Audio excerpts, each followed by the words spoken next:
გურჯაანის მუნიციპალიტეტში ატმის მოსავლის აღება გრძელდება. ფერმერების ინფორმაციით, წლევანდელი წელი შარშანდელის მსგავსად უხმოსავლიანია. ატმის მინიმალური ფასი ლარ-ნახევარი, მაქსიმალური კი 2 ლარ-ნახევარია. ყოფილი ვარ ნამდვილად, ფასები იწყებოდა 3 ლახევრიდან და დღესდღეობით არის ლარი და 30. მიმდინარე წელში კარგი მოსავალი მივიღე და ფასებითაც კმაყოფილი ვარ. ჩვენ უაშლად ამა გვაქვს და ეხლა დავარდა ფასი. ამჟამად არა ვარ კმაყოფილი, თავიდან კარგად ყიდებოდა ფასში. მოსავლით კმაყოფილი ვიქნებ. უბრალოდ კაი ნაკონდეს მოსავალი, კაი ტავარი, რა თავარია და თქვენად ვარაბარებთ მაცივარზე. ეხლა მოვედით 11:05 დამიგურთეთ ვარ და მე წავალ მაცივარზე. მაცივარზე მაგალითად 2-ზე ზევითაც არის 2-იც. მაცივარზე.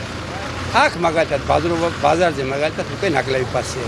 მეტი წილი გონიათ რომ ეს მეორადია, გაიგე და მეორადი ხო არა.